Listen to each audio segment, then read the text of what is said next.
Hello students, myself Dr. Priyanka Gupta. Today I am going to discuss about the topic of markets. Markets, a very common topic in microeconomics. Market is a place where a buyer and seller comes in direct contact with each other to sell and buy their products. There are different types of market. First of all, perfect competition. Secondly, imperfect competition. Perfect competition is a wholehearted concept, but in imperfect competition, there are different types of market. In imperfect competition, we can take monopoly, monopolistic competition, as well as oligopoly. So, we will explain perfect competition today.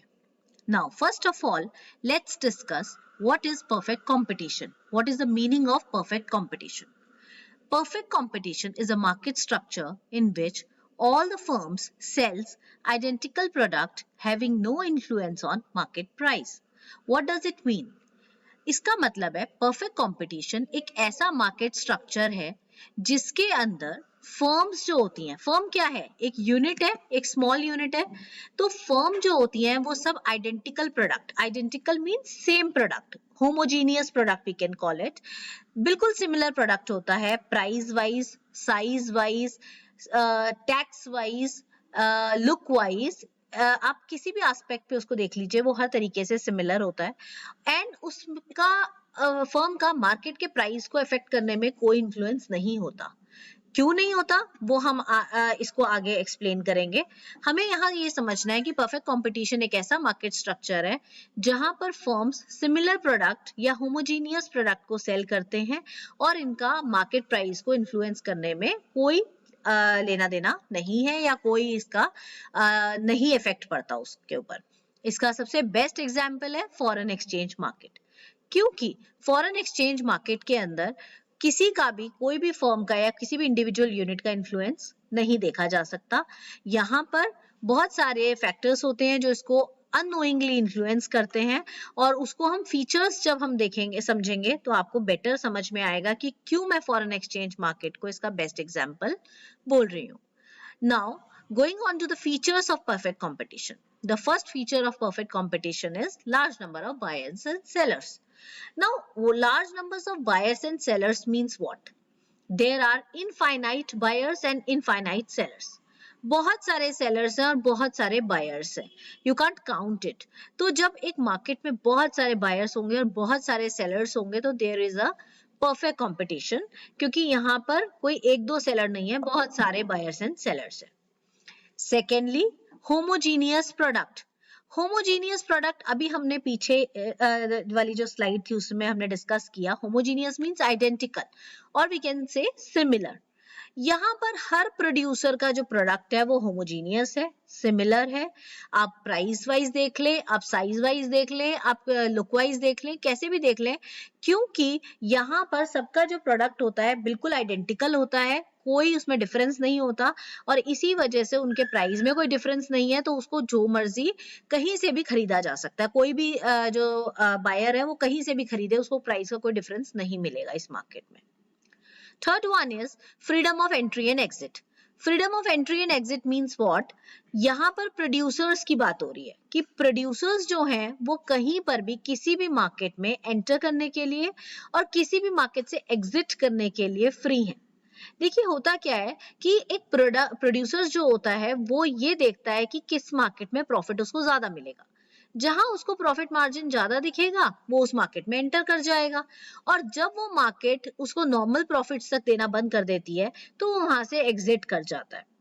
क्योंकि जब बहुत सारे producers market में enter हो जाते हैं तो profit का प्रोपोर्शन कम हो जाता है, जिसकी वजह से उसको उस मार्केट से बाहर होना पड़ता है. तो वहां पर एंट्री एंड एग्जिट बिल्कुल फ्री है. यहाँ प्रोड्यूसर जो होता है वो कभी भी मार्केट में एंटर कर सकता है, कभी भी एग्जिट कर सकता है. दूसरी मार्केट्स की तरह कोई बैरियर लगाने वाला यहाँ पर नहीं है. Next feature is perfect knowledge of price. यहाँ पर हम बात करेंगे प्राइस एंड टेक्नोलॉजी की. देखिए, हर प्रोड्यूसर को एक दूसरे प्रोड्यूसर के बारे में सब कुछ पता है। उसे पता है कि सामने वाला प्रोड्यूसर किस रेट पे और किस टेक्नोलॉजी पे सामान को बना रहा है और बेच रहा है। क्योंकि सबका आइडेंटिकल प्रोडक्ट है, इस वजह से प्राइस भी सेम है और टेक्नोलॉजी भी सेम है।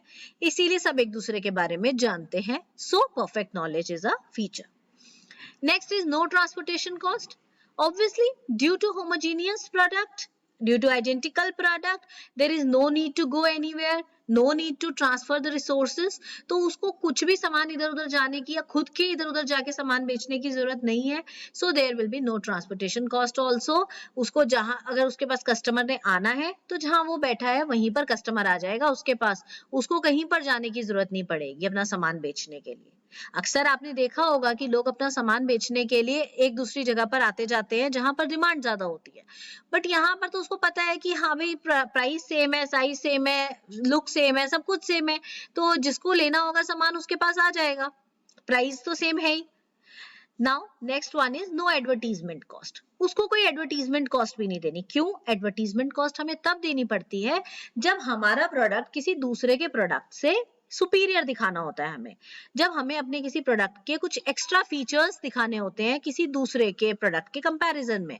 बट जब हमें हमारा प्रोडक्ट ही सेम है तो हमें कोई फीचर दिखाना ही नहीं है किसी से सुपीरियर. तो इस वजह से हमें एडवर्टीजमेंट के कॉस्ट को बेयर करने की कोई जरूरत नहीं है. So there will be no advertisement cost. Then AR is equal to MR is equal to price. Now what does this mean? AR is equal to MR is equal to price.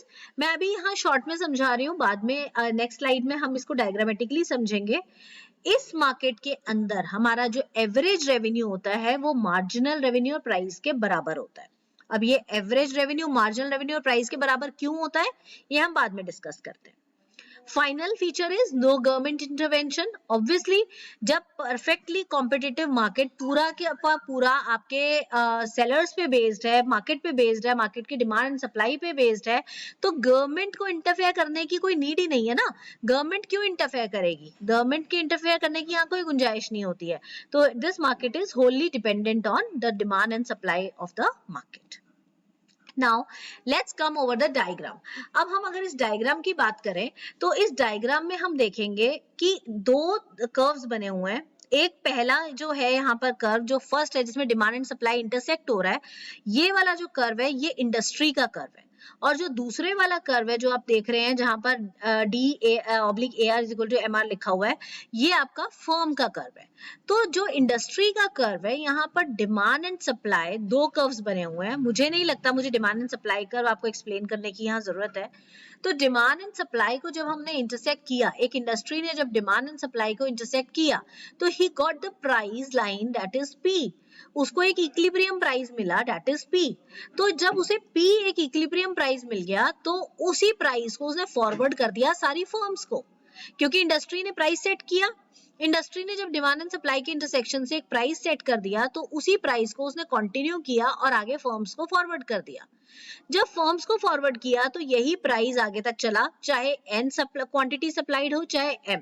तो जितनी मर्जी demand और जितनी मर्जी supply हो उसकी जो price रहेगी वो AR, MR और प्राइस के बराबर रहेगी. तो प्राइस जो डिटरमाइन हुआ है, इंडस्ट्री ने जो डिटरमाइन किया है, वही सारी फर्म्स को मानना पड़ता है. और इसी वजह से जो मैंने फीचर अभी पीछे छोड़ा था जिसमें मैंने आपको कहा था AR equal to MR equal to price, वो यहाँ पर परफेक्टली कॉम्प्लीमेंट कर रहा है इस डायग्राम को. क्योंकि जब इंडस्ट्री ने प्राइस सेट कर दिया तो फर्म को वही प्राइस मानना पड़ेगा और उसी प्राइस पर उसका AR और MR भी बराबर है. इसी वजह से इसका एक फीचर ये भी कहा जाता है कि AR is equal to MR is equal to price. Now एक इसी टॉपिक से रिलेटेड एक और इसका कॉम्प्लीमेंट्री टॉपिक है, industry is a price maker, firm is a price taker. अब इंडस्ट्री को प्राइस मेकर और फर्म को प्राइस टेकर क्यों कहा जाता है ये हमने अभी पीछे डायग्राम में ही समझा. क्योंकि once a price is determined by the industry, every firm in the industry has to accept the price as given and the firm can sell as many units of a commodity as it wants. It is because of this position why industry is called price maker and firm is called a price taker. Definitely हमने पीछे diagram में ही पढ़ा कि industry price set कर देती है तो वो प्राइस मेकर बन गई और वही प्राइस सारे फर्म्स को ऑब्लिगेटरी मानना पड़ता है, इसीलिए वो प्राइस टेकर बन जाती है। तो बहुत ही अच्छे से स्टेटमेंट को कॉम्प्लीमेंट कर रहा है कि industry is a price maker and firm is a price taker. That is proved with the help of diagram also कि किस तरीके से परफेक्ट कॉम्पिटिटिव मार्केट में प्राइस को डिटरमाइन किया जाता है। तो I think it is very clear now कि जो परफेक्टली कॉम्पिटिटिव मार्केट है वो किसी के भी कंट्रोल में नहीं है। वो मार्केट होली मार्केट के ऊपर डिपेंड करती है, उसकी डिमांड एंड सप्लाई के ऊपर डिपेंड करती है। ना गवर्नमेंट उसके अंदर कोई इंटरफेरेंस कर सकती है, ना ही कोई फर्म। ये मार्केट पूरी की पूरी डिमांड एंड सप्लाई पे डिपेंड करती है और इंडस्ट्री इसका प्राइस सेट करती है। In our next video, we will discuss about some other forms of market. Till then, you can go through the topic. Thank you so much. Keep liking my videos and keep subscribing my channel. Thank you.